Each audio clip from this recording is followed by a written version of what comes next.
अंतिम चरण में चारधाम यात्रा की तैयारियां पहुंच चुकी हैं। जी हां, क्योंकि चारधाम यात्रा शुरू होने में अब कुछ ही समय रह गया है।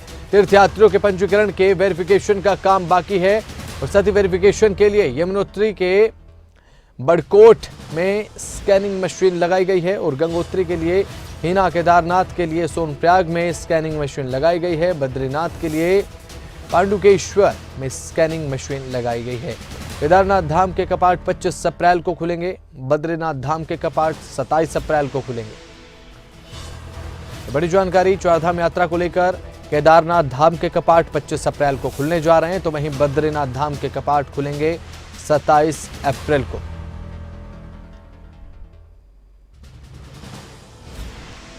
तो अब तीर्थयात्रियों के पंजीकरण के वेरिफिकेशन का काम केवल बचा है। अंतिम चरण में चारधाम यात्रा की तैयारियां चल रही हैं।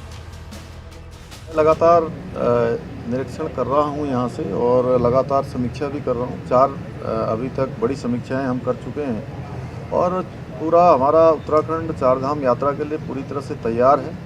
पिछले दिनों में जोशीमठ भी गया था। जोशीमठ के लोगों ने एक बड़ा आयोजन जोशीमठ ओली मैराथन के नाम से किया था, जिसमें देश भर के लोगों ने आकर भाग लिया था और पूरे भारतवर्ष के लोगों को, आने वाले सैलानियों को, आने वाले पर्यटकों को एक संदेश वहां से सब लोगों ने दिया था कि जोशीमठ भी चारधाम यात्रा के लिए पूरी तरह से तैयार है।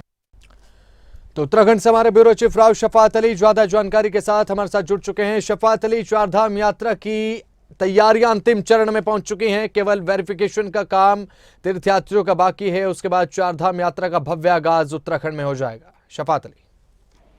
जी वसंत, देखिए तैयारियां चल रही है और खास ये है कि मुख्यमंत्री पुष्कर सिंह धामी ने 4 समीक्षा बैठक कर ली है चारधाम यात्रा की तैयारियों को लेकर के। 22 तारीख से गंगोत्री और यमुनोत्री के कपाट खुल जाएंगे। उसके बाद 25 अप्रैल को बाबा केदारधाम के कपाट और 27 अप्रैल को बाबा बद्रीनाथ धाम के कपाट खुल जाएंगे। तो अलग अलग तिथियां हैं और पूरे विधि विधान के साथ ये कपाट खुलेंगे। लेकिन उससे पहले ही, क्योंकि चारधाम यात्रा के लिए बहुत बड़ी संख्या में रजिस्ट्रेशन भी हो चुका है, 9 लाख से ज्यादा यात्रियों ने रजिस्ट्रेशन करा दिया है।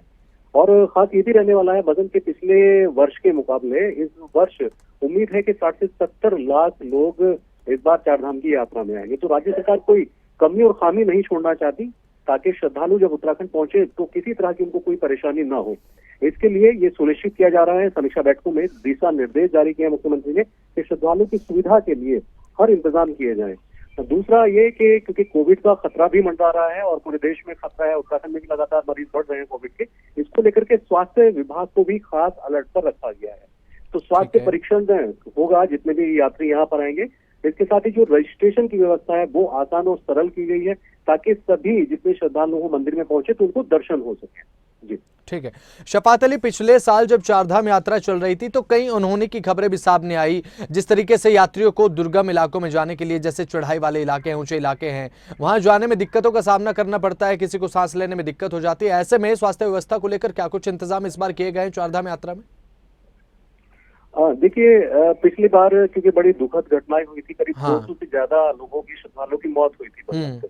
और इसके पीछे का कारण था कि या तो वो बुजुर्ग थे, बहुत ज्यादा उनकी उम्र थी, या फिर उनका स्वास्थ्य ठीक नहीं था। दूसरा, जब दूसरे प्रदेशों से उत्तराखंड में कोई श्रद्धालु यात्री यहाँ पर पहुंचता है तो यहाँ का जो मौसम है बद्रीनाथ केदारनाथ धाम का, तो थोड़ा ठंडा मौसम रहता है। ऊपर के इलाके हैं, वहां सांस लेने में थोड़ी सी दिक्कतें हो सकती हैं।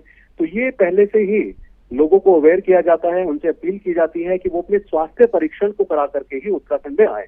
दूसरा, जगह जगह पर स्वास्थ्य परीक्षण के लिए राज्य सरकार कैंप भी लगाती है। अगर कोई श्रद्धालु किसी राज्य से उत्तराखंड में पहुंचता है तो वो अपने स्वास्थ्य परीक्षण को वहां पर भी करा सकता है। तो कुछ दवाइयां जो जरूरी है वो साथ में लेकर के आए। दूसरा, गर्म कपड़े लेकर के आए। और अगर स्वास्थ्य ठीक नहीं है तो ऊपरी इलाकों का जो सफर है वो ना करें। तो ये अपील की जाती है। बहरहाल इस बार पहले के मुकाबले देखें तो राज्य सरकार स्वास्थ्य विभाग में और पर्यटन विभाग ने बड़े पैमाने पर तैयारियां की हैं। ठीक है। शफात अली, ऐसा कि थोड़ी देर पहले भी आपने जिक्र किया बढ़ते हुए कोरोना के केसों का उत्तराखंड में। ऐसे में उत्तराखंड में पूरे देश और यहाँ तक कि विदेशों से भी श्रद्धालु आते हैं चारधाम यात्रा के दौरान, तो कुछ विशेष एडवाइजरी पर्यटकों के लिए और विदेशी नागरिकों जो कि आएंगे श्रद्धालु बनकर चारधाम यात्रा के दौरान, ताकि कोविड को लेकर उत्तराखंड पर कोई नकारात्मक प्रभाव ना पड़े? हाँ, देखिए थोड़ा खतरा है बसंत, क्योंकि बहुत बड़ी संख्या में उत्तराखंड में श्रद्धालु आएंगे और हाँ। चारधाम यात्रा लगातार चलती रहेगी 4 से 5 महीने के बीच। ऐसे में लाखों श्रद्धालु हर दिन उत्तराखंड का रुख करते हैं। ठीक तो है। ये खतरा है कि जो कोविड है वो ना फैल जाए, तो इसको लेकर के स्वास्थ्य विभाग इसीलिए सतर्क है और अपील भी कर रहा है। और दूसरा ये कि उत्तराखंड में तो देखिए अभी कोविड का खतरा इतना नहीं है, लेकिन हर दिन 15 से 20 और 25 जो मरीज हैं उनकी पुष्टि हो रही है। पर ऐसे में अगर चारधाम यात्रा होती है, बड़ी संख्या में भीड़ इकट्ठी होती है, तो स्प्रेड होने का खतरा है कि जो कोविड है वो ना फैल जाए। तो उसको लेकर के अपील की जा रही है कि थोड़ा सा दूरी बना करके रखें, मास्क लगाएं, जो कोविड के नियम है उनका पालन करें। हालांकि समय समय पर राज्य सरकार, केंद्र सरकार की जो गाइडलाइन होती है उसी गाइडलाइन को जारी करती है।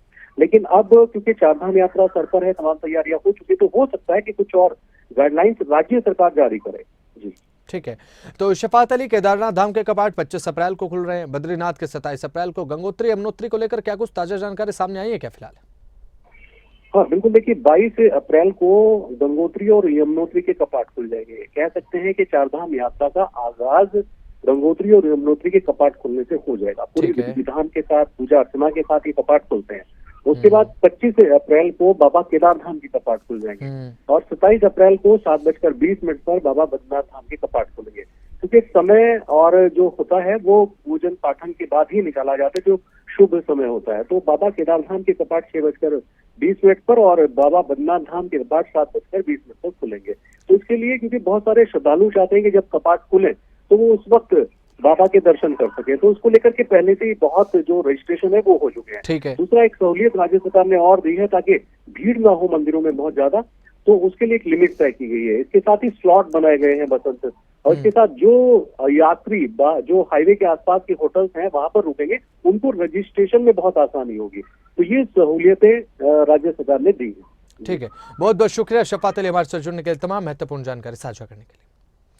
तो केदारनाथ धाम के कपाट खुलने जा रहे हैं और जल्द ही बद्रीनाथ, यमुनोत्री, गंगोत्री धाम के कपाट भी खुल जाएंगे। ग्राफिक्स के जरिए जानकारी, 22 अप्रैल को श्री गंगोत्री धाम के कपाट खुलने के साथ ही चारधाम यात्रा का भव्य आगाज हो जाएगा। उत्तराखंड प्रदेश में सुबह 6:20 पर श्री गंगोत्री धाम के कपाट खुलेंगे और उसके बाद चारधाम यात्रा की शुरुआत दोपहर 12:35 पर श्रद्धालुओं के लिए दर्शनार्थ जो है वो खुल जाएंगे, दर्शन कर पाएंगे। उसके बाद 25 अप्रैल को केदारनाथ धाम के कपाट जो है वो श्रद्धालुओं के लिए खोल दिए जाएंगे। उसके बाद बात करें समय की, 6:20 पर खुलेंगे श्री केदारनाथ धाम के कपाट और श्रद्धालुओं का जमावड़ा देखने को मिलेगा। 22 अप्रैल को यमुनोत्री धाम के कपाट जो है वो खोल दिए जाएंगे। अप्रैल में चारधाम यात्रा की शुरुआत होगी 12:41 पर। यमुनोत्री धाम के कपाट जो है वो भक्तों के लिए खुलेंगे, दर्शन कर पाएंगे। उसके बाद अगर बात बद्रीनाथ धाम की करें तो 27 अप्रैल को बद्रीनाथ धाम के कपाट खुलेंगे। श्री बद्रीनाथ धाम के कपाट 27 अप्रैल को 7:10 पर सुबह खोल दिए जाएंगे श्रद्धालुओं के लिए। और श्रद्धालुओं को बेसब्री से इंतजार इस चारधाम यात्रा का।